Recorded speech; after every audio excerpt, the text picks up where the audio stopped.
سیرت کے پچھلے پارٹ میں ہم جنگ احد کا ذکر کر رہے تھے۔ جنگ احد میں مسلمانوں کا ابتدائی حملہ قریش کی آرمی کے لیے تباہ کن تھا۔ قریش کی آرمی اس حملے کی تاب نہ لا سکی اور میدان جنگ سے بھاگ گئی۔ ان کے بھاگ جانے سے صحابہ مطمئن ہو گئے اور سمجھے کہ جنگ جیتی جا چکی ہے۔ اس بے فکری کے عالم میں صحابہ نے اپنے ہتھیار رکھ کر میدان جنگ سے مال غنیمت اکٹھا کرنا شروع کر دیا۔ ادھر جبل الرماح پر رسول اللہ کے تعینات 50 تیر اندازوں نے جب یہ منظر دیکھا تو ان میں بھی تکرار ہونے لگی کہ ہمیں بھی جا کر عام لشکر کی طرح مال غنیمت جمع کرنا چاہیے، کیونکہ جنگ میں فتح ہو چکی ہے اور دشمن فوج بھاگ گئی ہے۔ لیکن تیر اندازوں کے کمانڈر عبداللہ ابن جبیر نے انہیں رسول اللہ کے احکامات یاد دلائے کہ تم اس وقت تک اپنی جگہ سے نہ ہٹنا جب تک تمہیں پیغام نہ پہنچا دیا جائے۔ لیکن تیر اندازوں کی غالب اکثریت نے اس یاد دہانی پر کان نہ دھرے اور ان پر دنیا کے مال کی محبت غالب آ گئی۔ اس کے بعد 40 تیر اندازوں نے اپنے مورچے چھوڑ دیے اور جبل الرماح سے نیچے آ گئے۔ وہ بھی عام لشکر میں شامل ہو کر مال غنیمت اکٹھا کرنے لگے۔ اب پہاڑی پر عبداللہ ابن جبیر اور ان کے 9 ساتھی تھے۔ خالد بن ولید نے اس موقع کو دیکھا۔ اس کا مطلب ہے کہ خالد بن ولید افراتفری میں نہیں بھاگ رہے تھے، بلکہ وہ محتاط طریقے سے بھاگ رہے تھے۔ وہ پیچھے بھی دیکھ رہے تھے کہ کیا کیا جا سکتا ہے۔ یہ ان کی فوجی صلاحیت کو ظاہر کرتا ہے۔ وہ واحد شخص جس نے کبھی مسلمانوں کو حقیقی عسکری شکست سے دوچار کیا وہ خالد ابن ولید تھے۔ اللہ نے بعد میں انہیں اسلام قبول کرنے کی توفیق دی، جس کا سیرت میں ذکر آئے گا۔ خالد بن ولید کی یہ پہلی جنگ تھی۔ جنگ بدر میں وہ شریک نہ تھے۔ خالد بن ولید محتاط طریقے سے بھاگ رہے تھے اور کسی موقع کی تلاش میں تھے۔ جیسے ہی انہوں نے 40 تیر اندازوں کو جبل الرماح سے نیچے اترتے دیکھا تو ان کے ذہن میں مسلمانوں پر دوبارہ حملہ کرنے کی ترکیب آئی۔ خالد بن ولید جو اس سے پہلے 3 بار اس مورچے کو سر کرنے کی کوشش کر چکے تھے، اس زرعی موقع سے فائدہ اٹھاتے ہوئے نہایت تیزی سے چکر کاٹ کر اسلامی لشکر کی پشت پر جا پہنچے۔ جیسا کہ ہم نے پہلے ذکر کیا کہ مسلمان اپنے ہتھیار رکھ کر مال غنیمت جمع کرنے میں مصروف تھے، اس لیے نہ وہ اس حملے کے لیے تیار تھے اور نہ ہی ان کے پاس اپنے آپ کو خالد بن ولید اور ان کے ساتھیوں سے بچانے کے لیے تلوار یا ڈال تھی۔ اس لیے مسلمانوں میں افراتفری پھیل گئی اور بگدڑ مچ گئی۔ یہ انسانی فطرت ہے کہ جب آپ دشمن کو آتا دیکھتے ہیں تو بھاگ کر جان بچاتے ہیں۔ خالد بن ولید اور ان کے ساتھیوں نے سب سے پہلے عبداللہ ابن جبیر اور ان کے 9 ساتھیوں پر حملہ کیا۔ ان پر حملہ کر کے وہ مسلمانوں پر ٹوٹ پڑے جو اپنے ہتھیار رکھ کر مال غنیمت جمع کرنے میں مصروف تھے۔ قریش کے شاہ سواروں نے اس دوران ایک نعرہ بلند کیا جس سے شکست خوردہ مشرکین کو اس نئی حکمت عملی کا علم ہو گیا اور وہ بھی مسلمانوں پر ٹوٹ پڑے۔ ادھر قبیلہ بنو حارث کی ایک عورت امرا بنت علقمہ نے لپک کر زمین پر پڑا ہوا مشرکین کا جھنڈا اٹھا لیا۔ پھر کیا تھا، بکھرے ہوئے مشرکین اس کے گرد سمٹنے لگے اور ایک نے دوسرے کو آواز دی، جس کے نتیجے میں وہ مسلمانوں کے خلاف اکٹھے ہو گئے اور جم کر لڑائی شروع کر دی۔ اب مسلمان آگے اور پیچھے دونوں طرف سے گھیرے میں آ چکے تھے، گویا چکی کے 2 پارٹوں کے بیچ میں پڑ گئے تھے۔ اس وقت رسول اللہ صلی اللہ علیہ وآلہ وسلم صرف 9 صحابہ کی ذرا جتنی نفری کے امرا پیچھے تشریف فرما تھے اور مسلمانوں کی مار داڑ اور مشرکین کے کھدیڑے جانے کا منظر دیکھ رہے تھے کہ آپ کو ایک دم اچانک خالد بن ولید کے شاہسوار دکھائی پڑے۔ اس کے بعد آپ کے سامنے دو ہی راستے تھے، یا تو آپ اپنے 9 رفقا سمیت تیزی سے بھاگ کر کسی محفوظ جگہ پر چلے جاتے اور اپنے لشکر کو جو اب نرگے میں آیا ہی چاہتا تھا اس کی قسمت پر چھوڑ دیتے، یا اپنی جان خطرے میں ڈال کر اپنے صحابہ کو بلاتے اور ان کی ایک تعداد اپنے پاس جمع کر کے ایک مضبوط محاذ تشکیل دیتے اور اس کے ذریعے مشرکین کا گھیرا توڑ کر اپنے لشکر کے لیے احد کی بلندی کی طرف جانے کا راستہ بناتے۔ آزمائش کے اس نازک ترین موقع پر رسول اللہ کی عبقریت اور بے نظیر شجاعت نمایاں ہوئی، کیونکہ آپ نے جان بچا کر بھاگنے کے بجائے اپنی جان خطرے میں ڈال کر صحابہ کی جان بچانے کا فیصلہ کیا۔ چنانچہ آپ نے خالد بن ولید کے شاہسواروں کو دیکھتے ہی نہایت بلند آواز سے صحابہ کو پکارا، اللہ کے بندو ادھر! حالانکہ آپ جانتے تھے کہ یہ آواز مسلمانوں سے پہلے مشرکین تک پہنچ جائے گی، اور یہی ہوا۔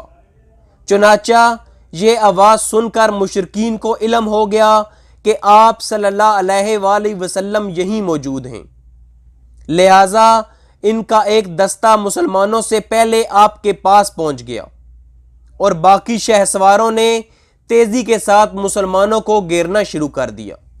یہاں اللہ قرآن میں فرماتے ہیں کہ یاد کرو جب تم لوگ دور بھاگے جاتے تھے اور کسی کو پیچھے پھر کر نہیں دیکھتے تھے اور رسول اللہ تم کو تمہارے پیچھے کھڑے بلا رہے تھے، تو اللہ نے اس وقت کے حالات و واقعات کو واضح طور پر بیان کیا ہے کہ جب کچھ صحابہ نے اس حیران کن حملے کو دیکھا تو انہوں نے بھاگنا شروع کر دیا اور رسول اللہ نے صحابہ کو بلند آواز سے بلایا کہ اپنے ہتھیار اٹھاؤ اور واپس آؤ، لڑو۔ اس اچانک حملے سے مسلمانوں میں افراتفری پھیل گئی، کچھ دوبارہ اکٹھے نہ ہو سکے اور کچھ چھوٹی چھوٹی ٹولیوں میں تھے، اور جیسا قرآن میں ہے صحابہ میں سے کئی کیونکہ ان کے پاس ہتھیار نہ تھے اور وہ گروہوں میں نہ تھے، انہوں نے اپنی پیٹھ دکھائی اور میدان جنگ سے بھاگ گئے۔ اس سے 1 یا 2 گھنٹے پہلے قریش کی آرمی میدان جنگ سے بھاگ رہی تھی اور اب مسلمان مشرکین سے بچنے کے لیے بھاگ رہے تھے۔ یہ علامت ہے کہ جب آپ اللہ اور اس کے رسول کی نافرمانی کرتے ہیں تو یہی ہوتا ہے۔ جب مسلمان نرگے میں آ گئے تو ایک گروہ تو ہوش کھو بیٹھا، اسے صرف اپنی جان کی پڑی تھی، چنانچہ اس نے میدان جنگ چھوڑ کر فرار کی راہ اختیار کی۔ اسے کچھ خبر نہ تھی کہ پیچھے کیا ہو رہا ہے۔ ان میں سے کچھ تو بھاگ کر مدینے میں جا گھسے اور کچھ پہاڑ کے اوپر چڑھ گئے۔ ایک اور گروہ پیچھے کی طرف پلٹا تو مشرکین کے ساتھ مخلوط ہو گیا، دونوں لشکر گڈ مڈ ہو گئے اور ایک کو دوسرے کا پتہ نہ چل سکا۔ اس کے نتیجے میں خود مسلمانوں کے ہاتھوں بعض مسلمان مار ڈالے گئے۔ ان میں سب سے افسوسناک موت حذیفہ ابن یمان کے والد کی تھی، جن کا نام حسیل ابن جابر رضی اللہ تعالیٰ عنہ تھا۔ وہ انصار میں سے نہ تھے، وہ جس قبیلے سے تعلق رکھتے تھے اس کا نام حبس تھا، یعنی حبسی تھے۔ دور جہلیت میں انہوں نے ایک قتل کر دیا تھا، جس کی وجہ سے انہیں ان کے اپنے لوگوں نے اپنانے سے انکار کر دیا تھا۔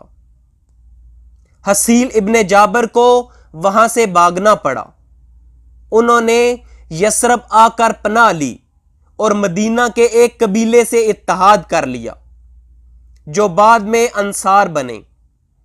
اتحاد کے بعد ان کے لوگ حسیل ابن جابر کو یمانی کہنے لگے کہ انہوں نے یمان کے لوگوں سے اتحاد کیا ہے۔ وہ مدینہ کے لوگوں کو یمانی کہتے تھے۔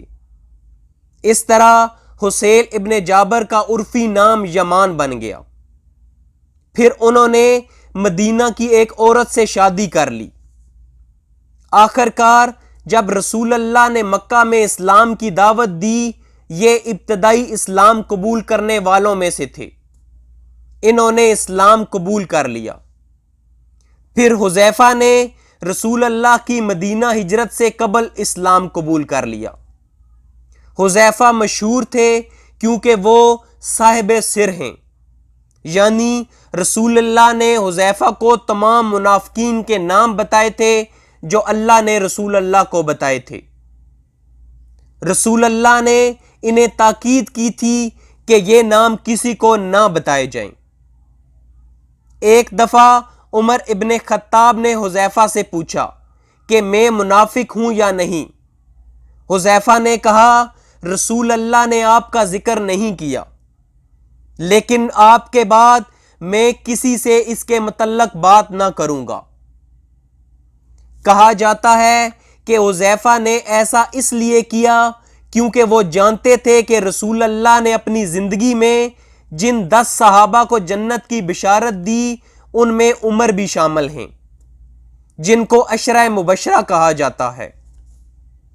اس لیے حذیفہ نے عمر کو بتا کر آپ کا نام منافقین کی لسٹ میں نہیں ہے کوئی راز نہیں کھولا، کیونکہ انہیں پتا تھا کہ رسول اللہ نے عمر کو پہلے ہی بتا دیا تھا کہ وہ جنتی ہیں۔ انہوں نے عمر کو وہ بات بتائی جو عمر پہلے ہی جانتے تھے۔ بہرحال حذیفہ کے والد حسیل ابن جابر تھے۔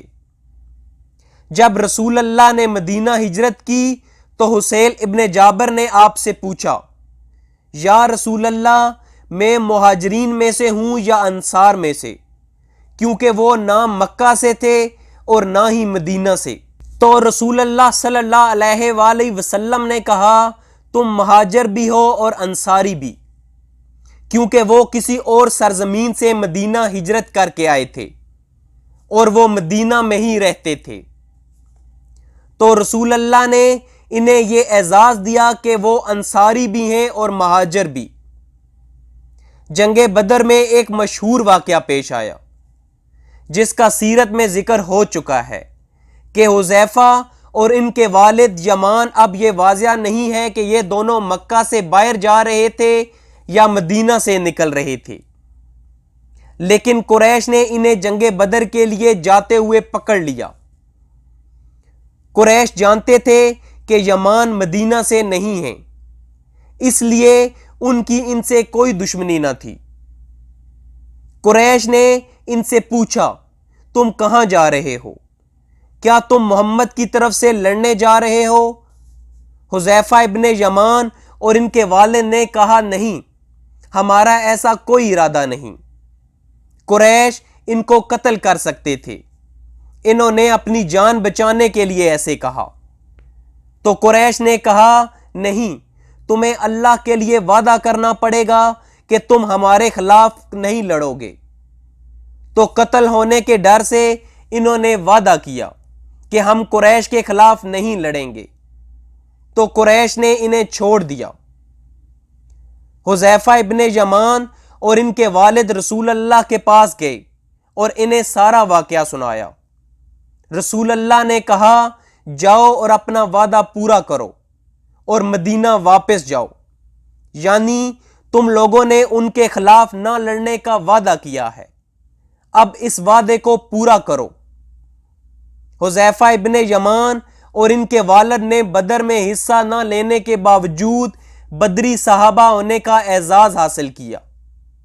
یہ ان کی ایک اور فضیلت ہے۔ ان کی نیت تھی اسی لیے وہ بدر میں پہنچے تھے، لیکن انہیں قریش سے وعدہ کرنے پر جنگ میں حصہ لینے کی اجازت نہ ملی۔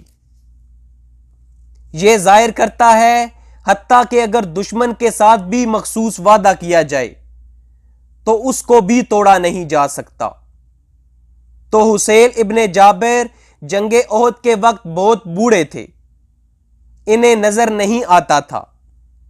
یہ ان 2 بوڑھے لوگوں میں سے تھے جنہیں جنگ احد کے وقت رسول اللہ نے کہا تھا جاؤ مدینہ میں رہو، ہمارے ساتھ نہ لڑو، کیونکہ یہ بہت بوڑھے تھے۔